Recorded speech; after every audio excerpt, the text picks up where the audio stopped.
Today I'm going to look at how to get your mix sounding wider. I'm going to look at some different techniques, purely in the mixing process, not in mastering. There's different tools you can use in mastering to get a wider mix.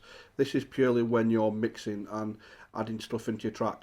So I'm going to run through a few different techniques that I would use, and just show you how I do them. So first of all, I'll play the track. Don't worry about this automation. This is just turning the effects on and off so you can hear it before and then obviously after. So I'll play it before and then I'll skip it straight to after, and you can just see the difference the tracks sound. I would obviously advise using headphones, so you can listen to the little subtle differences, because a load of little subtle differences will make the mix sound wider overall.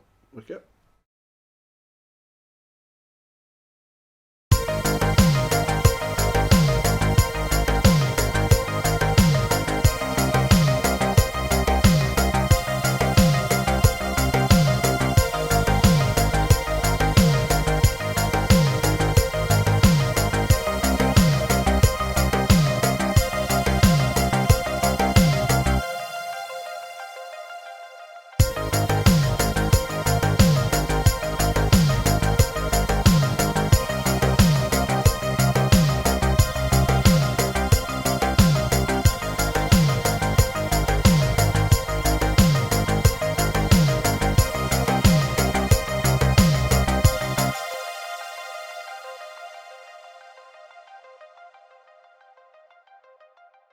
Okay, so I'll start with the drums first of all.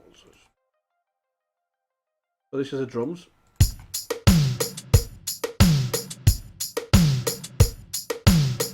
The kick should always be in mono, so the kick should always be mono. You don't add any stereo whatsoever to the kick. Always leave that in mono. So what I've done, I've done a few different techniques. So the hi-hats, for example. So this is the hi-hats. I'll just solo the hi-hats.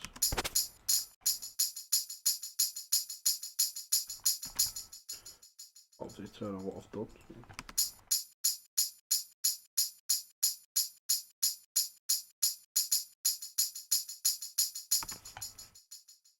So on the hi-hat, all I've done is I did a stereo delay, quick stereo delay, turned it down there to about 40%, and that is obviously delaying it from left to right, so it's making the hats seem to have more stereo width on them.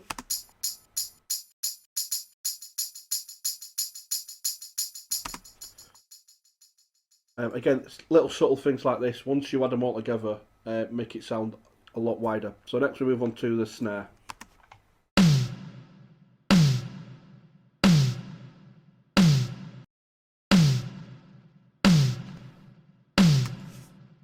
Okay, so you can just about hear that. So what I've done on the snare is I've added what's called a mid-side EQ, and then I've split the bands. So one band controls the frequency range for the middle of the mix, and then one band controls the frequency range for the side of the mix. So all I've done is just added a boost on the high end. So what this is doing, this is raising the volume of the side of the mix on the top end. So it makes it sound that the sides are slightly louder on the top end, giving it more sizzle on the top. So therefore, you think it's a lot more stereo. So let's play that again, just so we can hear it.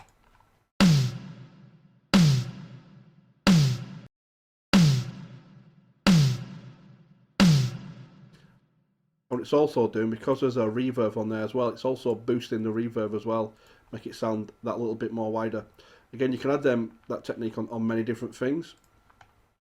Next, so what we've got next is the rim shot and shaker. Just play them.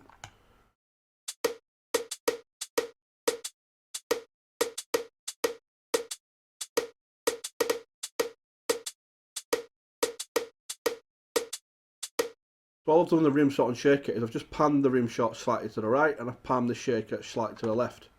So it's giving it makes it just sound a little bit, like I say, it's little subtle changes like that. So if I put all those together now,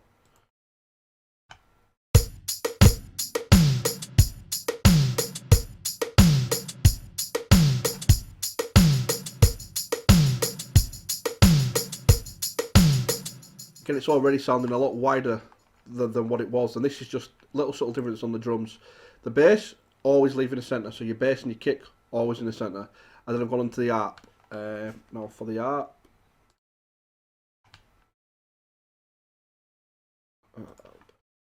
Stereo enhancer. So what we use is a stereo enhancer. This is a VST that creates width for you. So you don't need to worry about doing it yourself. So let's just play that.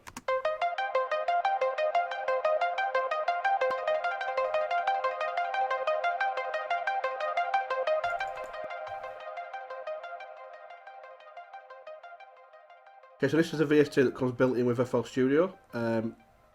Fruit enhancer. All I've done is very slightly change this, very slightly. I'll give it more width. So if I play that and then do it while it's playing.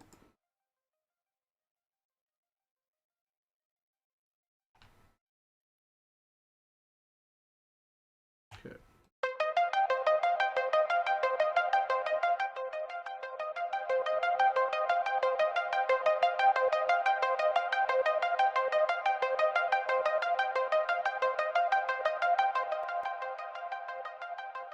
So that again is making it sound slightly wider. Now the techniques, I'm just showing each different technique. You might want to do, like for example, you might want to add mid-side EQ to your ARP, or you might want to, you know, add the stereo enhancer to a clap or something like that. You know, these are just different techniques. I'm just showing you. Doesn't mean you've got to use them on the certain things. So next we've got a pad sound.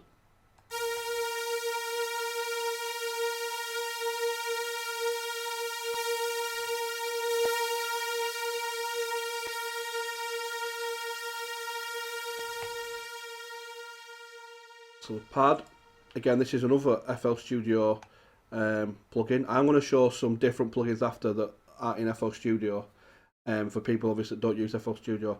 This is just a stereo shaper, so all I've done with this is just come to presets and stereoize free and just made it wider. Again, you can mess about with the settings if you like. It's totally up to yourself, and that's all I've done on that one.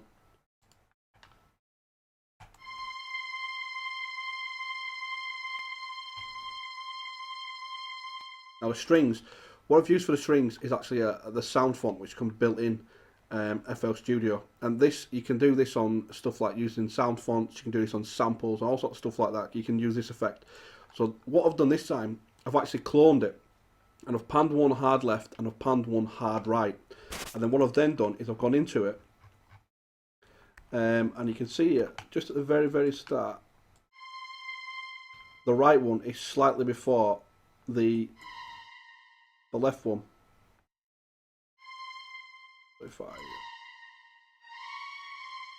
yeah, so it starts slightly after. I've just dragged it out a little tiny bit there, so they both start slight, you know, slight delay, which gives it that wide feeling, because obviously one's playing just ever so slightly before the other. It's giving it a stereo sound.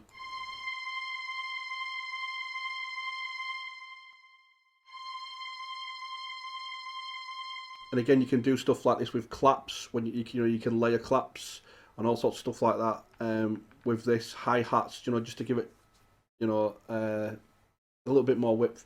So again, all them little tiny subtle changes, when you add all them together, it makes it sound a lot wider. So let's play it all together again.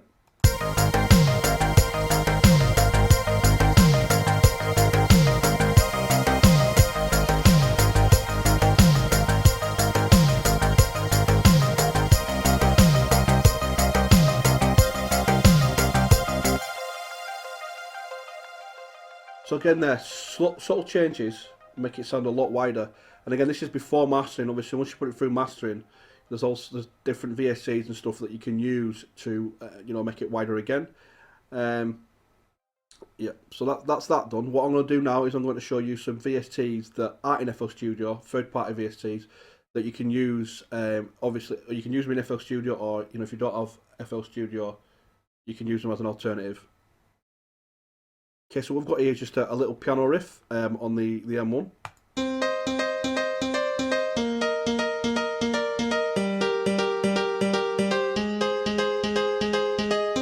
So the first thing I'm going to look at is the doubler, which is from the Waves bundle. Just turn that on.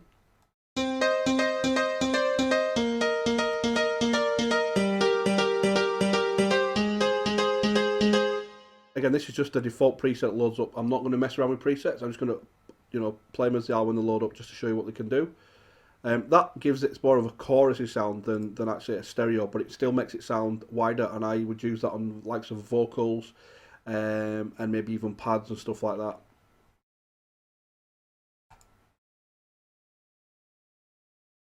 So next is Synalkis stereo tool. Again, this is pretty straightforward.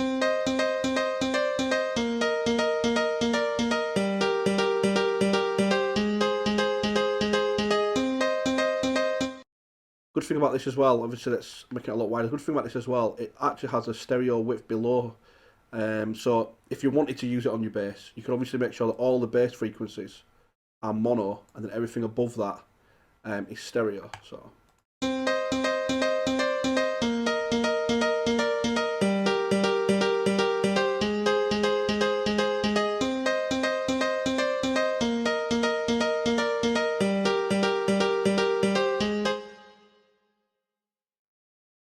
And last here is the Brainworks control. Again, same as the rest of them. You can make it mono, you know, before a certain frequency, and the stereo width again. So it's very, very similar to the last one there.